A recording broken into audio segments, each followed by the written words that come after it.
Te debe los dulces, ¿no? Mañana, perfecto.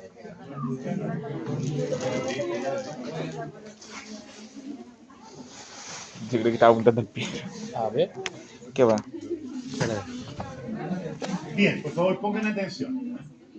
Vamos a estudiar mucho el capítulo siguiente, que es el derecho de la España medieval, 711 a 1492. Por favor anoten este esquema y luego vamos a irlo explicando y comentando.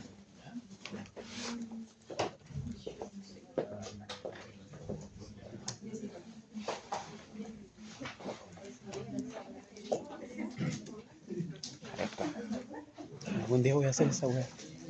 ¿Qué cosa? El teléfono. No la hagáis conmigo. Si la queréis comprar, no sé cuándo la hagáis. No conmigo. Por amor. Vamos a hacer el teléfono. Sabe de cuál, pero el tema es que tengo que comprar la weá, voy a tener que hacer un queque. Actividades normales hasta el jueves. Hablé con la secretaria de la facultad. Entonces, clases normales el jueves. El jueves 15 es la última clase y luego viene, por favor, a ver, silencio. Viene un receso académico la semana siguiente. Del 20 al 24. O sea, no había clase ni jueves 22, parece que ni jueves 20, ni viernes 23, me parece. O 23 y 24. Eso no hay clase, pero la semana que viene sí tenemos el jueves, el viernes no porque es feriado, ¿no? Y la semana subsiguiente tienen un receso de una semana, entre el 20 y el 24 de septiembre. Hoy día van a llegar las fechas de prueba, me dicen que me las van a mandar después del almuerzo. Así que ya están, a mí no han llegado. La primera es el 19. A ver, dígame la fecha, porque yo tenía la vespertina, ¿no? Veamos de inmediato eso. ¿Modalidad de pruebas van a ser las mismas? Bueno, las pruebas son escritas y el examen es oral. Sí, no, pero me refiero a que van a ser igual las pruebas. Parecido, sí. Queremos exhibir. Me cago en todo, me tengo que Sí. eximir sí o sí. Evolución, sí. Me tengo que eximir sí o sí. Sí o sí. Estar teso. Lo único que te digo, por favor, exímete. No llegué ni a primera ni a segunda instancia, hermano. De verdad te lo digo así. Eso no podí no eximir. Hermano, es muy brígido preguntando cosas. No, yo lo sé. Yo he tenido clases con él. Es una mierda. Ah, weón, caca, que. Oye, ¿alcanzaste la pizza? Por supuesto, mi amor, ahí tiene. Gracias. Me cayó algo, me paré a recoger mi botella. Se pasa. Lo único que te diré es tengo hambre, weón. ¿Cómo te estés fiando? No, weón. Esta weá cocina no, weón. Unos finos para sus weón. Yo no elijo que A ver, me acaban de informar acá entonces para que ojalá lo anoten en la primera hoja de su cuaderno, bien destacado ahí. El primer compromiso académico, primera prueba, es el 29 de septiembre. De manera que el próximo jueves vamos a hacer un repaso, un recuento, porque ya, como tienen el receso, no nos vamos a ver hasta el día de la prueba. Entonces tenemos que dejarlo preparado. La próxima semana vamos a preparar esa prueba, ¿ya? Los contenidos, ¿ya? Vale. Entonces, primera prueba, 29 de septiembre. Segunda prueba, 27 de octubre. 27 de octubre. Y recuperativa, dice acá, recuperación, 1 de diciembre. Profe, ¿cómo sé que el examen es oral o el que es uno...? El examen es oral, el examen final es oral, los que no se eximen, digamos, o los que quieren darlo, digamos. Eso siempre es oral y en comisión. ¿Entiendes que sí? Profe, en caso de que uno quiera darlo y está eximido, ¿no le afecta la nota? Se le colocan un tapiz. ¿Le puede afectar? Se te afecta, po. A ver, Así que sácate buena nota abajo. a ver, comencemos No te va a entonces con el manejar. estudio del derecho de la España medieval. 711, invasión islámica a España. 1492, descubrimiento de América. Algunos historiadores, yo creo que con razón, llaman a esta época la época de la España dividida. Se puede hablar de la España medieval o de la época de la España dividida. ¿Y por qué algunos autores, algunos historiadores han llamado a esta época, son, si ustedes se fijan, casi 800 años, ¿no? Casi 8 siglos de la historia española? ¿Por qué la llaman la España dividida? Porque efectivamente, en la realidad de esa época, España quedó partida en dos zonas, ¿no? Dividida en dos zonas muy distintas una de otra. Hubo dos Españas que convivieron paralelamente, simultáneamente. Por un lado, una España islámica o musulmana. Ya voy a decir algo de la España islámica. No nos olvidemos que los musulmanes lograron dominar al comienzo más de la mitad de la península ibérica. Más de la mitad de la península, incluido el territorio de Marruecos, que era parte de España en esa época, ¿no? El norte de África, queda bajo el Islam, bajo el dominio islámico. Incluso Toledo, la capital visigoda, cayó en manos del Islam. Esa es la España islámica o al-Andaluz, como la llaman los musulmanes, ¿no? Y por otro lado está la España cristiana. La España cristiana es el centro norte de España, donde se van a refugiar los cristianos y van a, veremos, formar nuevos reinos cristianos, Asturias-León, por ejemplo, Castilla, ya vamos a hablar de eso. O sea, dos Españas hubo en la Edad Media, por eso dividida, ¿no? Dos Españas muy distintas una de otra. Distintas en lo cultural, que duda cabe, dos culturas distintas. Distintas en lo religioso, religión islámica, religión cristiana, ¿no es cierto? Diferentes en lo social también, dos sociedades distintas, ¿no?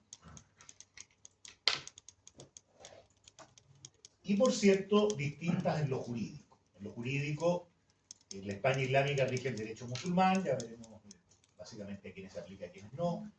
Y en la España cristiana, obviamente, rige el derecho de los reinos cristianos, ¿no? El Liber, por ejemplo, ya vamos a hablar del derecho de la zona cristiana. Dos sistemas jurídicos muy distintos. Por eso se habla de la España dividida. Ahora, nosotros, nuestro curso está dirigido fundamentalmente a la España cristiana y su derecho. Nuestro centro de interés es la España cristiana, el derecho de la España cristiana, porque ese fue el derecho que se aplicó aquí en América, hasta la codificación. Pero algo tenemos que decir también de la España islámica, y vamos a aprovechar de hacerlo de inmediato, ¿no? Yo creo que hay que decir algunas cosas de la España islámica que a veces no se dicen. Por ejemplo, ¿qué podemos destacar de la España islámica? Yo diría que la España islámica, el centro-sur de España, incluida Toledo, ¿no? En esa época, Córdoba, Sevilla, ¿no? Fíjense, ciudades como Córdoba, Sevilla, Cádiz, Málaga, Granada. Bueno, esa zona de España, el centro-sur, incluida Andalucía actual, ¿no? Fue una zona de Europa, no solo de España, una zona de Europa, yo diría, muy desarrollada culturalmente, ¿no? Es una zona que recibe una cultura, yo me atrevo a decir, superior en esa época, ¿no? Si miramos esto no de un punto de vista religioso, sino que cultural, la cultura oriental que llevan los musulmanes a España es una cultura superior a la nuestra en esa época. Eso hay que reconocerlo. ¿Superior en qué? Por ejemplo, es una cultura que había tenido un gran desarrollo en lo que hoy día son las matemáticas, la geometría, ¿no? Matemáticas, geometría, álgebra. Hay un gran aporte árabe en esa área, en esa parte. Un gran desarrollo de la medicina. Después la medicina occidental se desarrolla también, pero después del siglo XV, ¿no? En esa época, por muchas razones, había un atraso. Influían a veces incluso factores religiosos, ¿no? Que prohibían estudiar el cuerpo humano, una cosa que... Pero en el mundo árabe, en cambio, oriental, esa disciplina se desarrolló bastante. Fíjense que nosotros sabemos que en el siglo X y XI, en Córdoba, por ejemplo, se realizaban operaciones oftalmológicas a la vista. Sabían tratar esto que llamamos ya catarata, ¿no? Hace 1000 años atrás. Usaban algo parecido a la anestesia para curar heridas y otras cosas, ¿no? Procedimientos dolorosos, usaban algo similar, no se sabe lo que era exactamente, pero tenían muchos avances en lo que es la curación de heridas graves. Todavía no se había descubierto la penicilina. ¿Saben ustedes qué año se descubre la penicilina? No. Y eso cambia el mundo, el año 40. O sea, el año 40 se empieza a usar. Y eso impidió que muriera mucha gente en la Segunda Guerra Mundial, se salvaron mucho. Porque antes las infecciones mataban a la gente en 4, 5, 6 días, una semana. La única solución cuando una herida estaba mal era amputar la parte del cuerpo que estaba infectada, ¿no?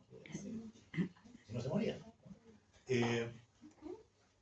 Esta gente, los árabes sabían, habían aprendido técnicas para curar heridas graves de manera bastante eficiente, ¿no? Y todo lo que es la cicatrización de las heridas para evitar nuevas infecciones. Fíjense que esto lo cuenta un autor cristiano de la época. Cuenta que un rey de Navarra, de lo que hoy día, o sea, del País Vasco, era muy gordito y tenía problemas de salud y le costaba subirse al caballo, se caía el caballo, en fin, se reían de él, ¿no? Era complejo. Y este hombre fue a Córdoba, ¿no? Y consultó a los médicos árabes. El hecho es que, allá sabemos qué hicieron, dice este autor que lo curaron y que empezó a bajar de peso. Vaya a saber uno si le hicieron un bypass gástrico, quizás qué. 1000 años. O sea, la medicina árabe era muy desarrollada, ¿no? Y eso hay que reconocerlo. Código. ¿Qué decir de la arquitectura árabe? La arquitectura era mucho más evolucionada que la nuestra, digamos.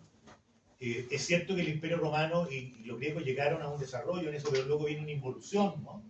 Con el románico, cuando cae el imperio, la arquitectura se hace muy tosca, ¿no? Ustedes conocen el románico, más o menos va del siglo V al siglo XII, al XIII. El románico son esas iglesias con estos muros gruesos, anchos, lisos, ¿no? Sin mucha elaboración. Después va a cambiar, pero en esa época, si lo comparamos con la arquitectura de los árabes en Granada, en Málaga, en Sevilla, era una arquitectura mucho más fina, con terminaciones muy bonitas. Esta gente construía edificios con fuentes de agua, con mucha higiene, ¿eh? Cuando los europeos eran bastante sucios, ¿no? Y eso trajo muchas pestes y enfermedades, después se corrigió eso. O sea, en eso hay un avance de la cultura oriental que en Occidente todavía no se veía, ¿no? Las casas de los árabes, de los musulmanes en España, eran bastante finas, con muebles muy finos, comían con cubierto cuando los occidentales comían con la mano. Eso es, ¿no? Y eso quiere decir Fino, sí. una cultura superior en esa parte. Esto lo cuentan los embajadores de los reinos cristianos que iban a Córdoba. El rey de Asturias, el rey de Castilla enviaban embajadores y llegaban contando todo lo que habían visto, digamos, en el sur de España. Lo conocen. ¿Saben ustedes quiénes llevan el ajedrez a Europa? Que es un juego oriental, los árabes. Es un juego oriental. Por eso los primeros libros de ajedrez en Europa los escriben españoles, castellanos. El primer tratado de ajedrez escrito por un occidental, por un cristiano, es un libro sobre ajedrez, dados y tablas, del siglo XIII. Lo escribió el rey de Castilla, Alfonso X el Sabio. Alfonso X el Sabio, hijo de San Fernando, gran ajedrecista, pero lo aprendió de los árabes. Hay mucho que decir de esto. O sea, verdaderamente una cultura superior. Eso hay que decirlo, reconocerlo, ¿no? Ahora, nuestro centro de interés va a estar en la España cristiana. Y para estudiar la España cristiana, tenemos que hacer una distinción, una separación. La España cristiana tiene dos épocas en la Edad Media, que son muy distintas una de otra en lo jurídico, por eso hay que hacer la separación clara, precisa. Hubo primero una alta Edad Media, que si ustedes ven ahí, voy a agrandarlo un poquito, alta Edad Media. ¿Cómo? Tiene que subir una... No, déjalo ahí nomás. Está con el plumoño, dije. No, sí lo tengo claro. No lo voy a rayar. Claro, voy a pasar. Escribe. Alta Edad Media. Desde la invasión islámica hasta un hecho de armas. Una batalla importante para toda Europa, no solo España. Batalla de Navas de Tolosa. Batalla de Navas de Tolosa, centro de España, 1212. Una batalla muy importante. Primer gran triunfo cristiano sobre el Islam. Primera gran victoria militar cristiana sobre el Islam. Esa batalla la ganó, obtuvo el triunfo el rey de Castilla, don Alfonso VIII. Alfonso VIII con apoyo, eso sí, no muy grande, pero algún apoyo hubo de Aragón y de Francia, ¿no? Pero el 90% de las fuerzas eran castellanas, leonesas. Alfonso VIII, rey de Castilla. Esta batalla es importante para toda Europa porque el Islam era una amenaza para Europa entera. De hecho, los musulmanes trataron varias veces de entrar en Francia a través de España, fueron derrotados. Aparentemente la meta de los árabes era Roma, ¿no? Terminar con el corazón del cristianismo. Entonces, cuando ganaron los castellanos en Navas de Tolosa, Europa entera respiró más tranquila. Fue un alivio, ¿no?, para Europa cristiana. Pero en España, por supuesto, es muy relevante. Vamos a ver las consecuencias que esto tiene. Termina la Alta Edad Media en Navas de Tolosa. Batalla de Navas de Tolosa. Alfonso VIII, rey de Castilla. Y el año 1212, Navas de Tolosa, comienza la Baja Edad Media hasta el descubrimiento de América. Por eso yo les decía, Alta Edad Media, siglos 8 al 13. ¿Se acuerdan? Baja Edad Media, siglos 13 al 15. Límite, batalla de Navas de Tolosa. ¿Por qué es tan importante esta batalla? Más allá de lo que recién les comentaba. Lo que ocurre es que antes de Navas de Tolosa, en España el poder islámico es muy grande, son muy poderosos los musulmanes. Todos los musulmanes de España, en la Alta Edad Media, están unidos por una institución política que se llama califato.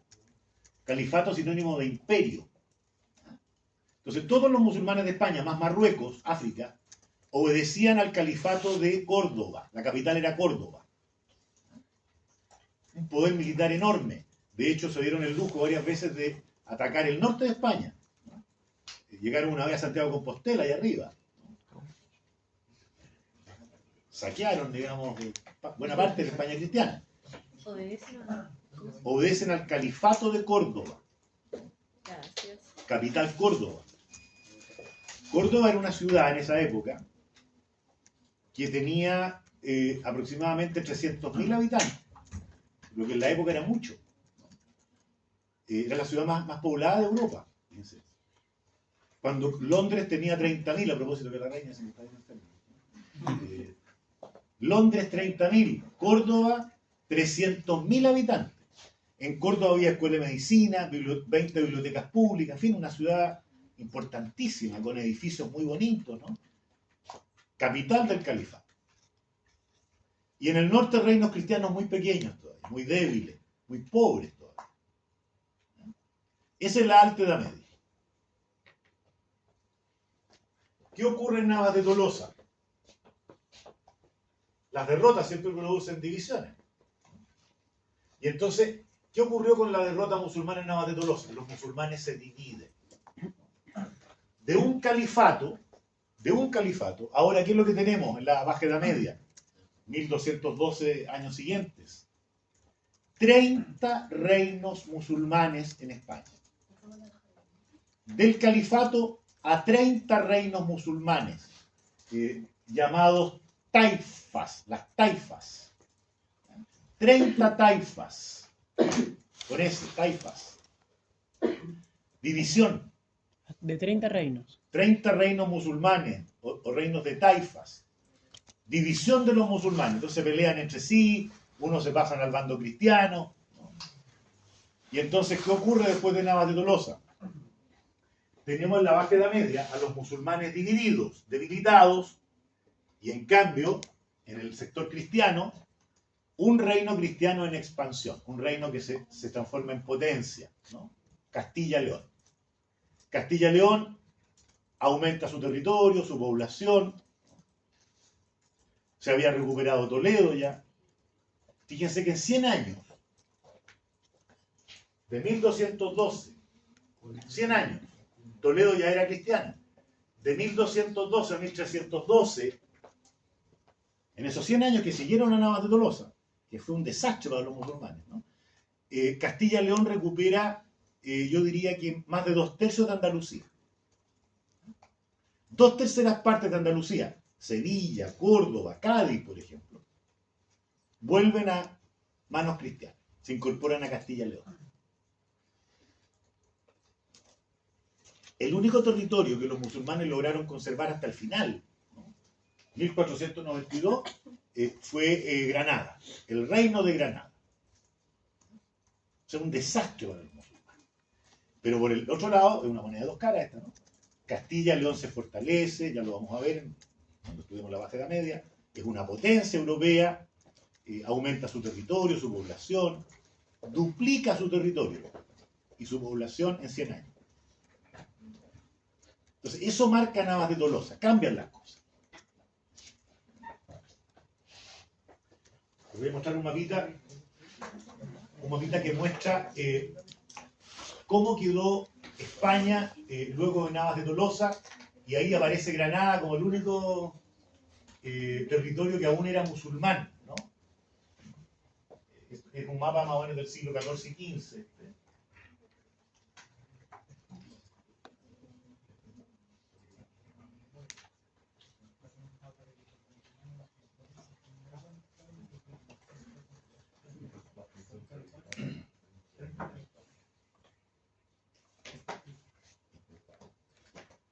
Fíjense. Ahí está Granada. ¿Ven? El reino de Granada. Este fue el último territorio islámico que va a caer en manos cristianas con los reyes católicos. Pero después de Navas de Tolosa, miren el avance a partir de Toledo. Córdoba, Sevilla, Cádiz, Murcia también se recuperó. Dos cosas distintas, ¿no? Alta y Baja Edad Media. En la Alta Edad Media hubo un gran caudillo musulmán, muy temido por los cristianos, ¿no? Que había llegado a Santiago de Compostela, Almanzor. Almanzor fue quizá el símbolo de ese poder musulmán. Almanzor, ¿no? Hizo varias campañas militares llegando prácticamente hasta el norte de España. Eso cambia con Navas de Tolosa. Coloquemos como subtítulo para mañana. La clase de mañana, acuérdense de traer leído un artículo sobre el libro. Para mañana. Entonces, el derecho en la España cristiana de la Alta Edad Media. El derecho en la España cristiana de la Alta Edad Media. Vamos a comenzar por la Alta Edad Media. 711 a 1212. El derecho en la España cristiana de la Alta Edad Media. Acuérdense que no hemos visto ni Alta ni Baja Edad Media en detalle todavía. Tenemos que analizar primero la Alta Edad Media, luego la Baja Edad Media. Primer tema entonces, el derecho en la España cristiana de la Alta Edad Media, 711 a 1212. Okay. Tema que comenzaremos a estudiar mañana con más detalle. Les voy a pasar la lista.